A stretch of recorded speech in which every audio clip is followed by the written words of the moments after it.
Pagka namatay po ang tao, yung kaluluwa niya na humihiwalay nga sa kanyang katawan, napupunta po, kung ikaw po ay mabuting tao, yung kaluluwa mo pupunta doon sa dambana ng Diyos sa langit.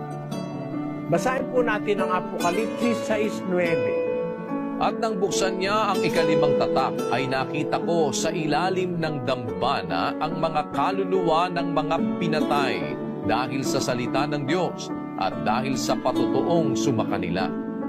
At sila'y sumigaw ng tinig na malakas na nagsasabi, "Hanggang kailan, O Panginoong banal at totoo, hindi mo hahatulan at ipaghihiganti ang aming dugo sa mga nananahan sa ibabaw ng lupa?"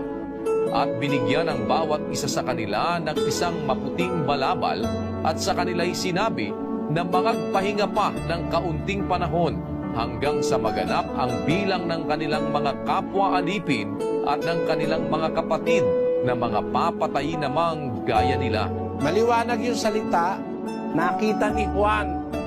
Nang buksan niya ang ikalimang tatak, sabi ni Juan, nakita ko sa ilalim ng dambana ang mga kaluluwa ng mga pinatay dahil sa salita ng Diyos.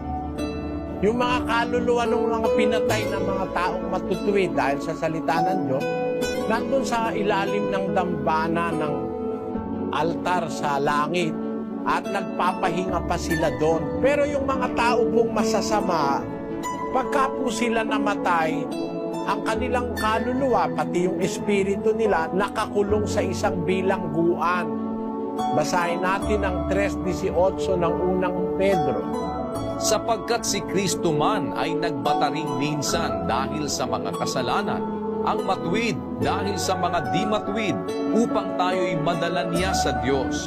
Siyang pinatay sa laman, ngunit binuhay sa espiritu, na iyan din ang kanyang iniyaon at nangaral sa mga espiritong nasa bilangguan, na ng unang panahon ay mga suwail, na ang pagpapahinuhod ng Diyos ay nanatili noong mga araw ni Noe. Meron palang mga taong suwail noong mga araw ni Noe. Nung sila'y mamatay sa baha, yung kanilang espiritu ikinulong ng Diyos sa isang kulungan. Iyon po ang sabi sa Biblia. Kaya sa tanong mo, kapatid, na pagka yung kaluluwa umiwalay sa katawan, saan napupunta? Dalawa po ang kinapupuntahan. Kung mabuting tao, napupunta sa dambana ng Diyos sa langit, nagpapahinga sila ron. Yung masasamang tao naman, kinukulong naman sa isang kulungan.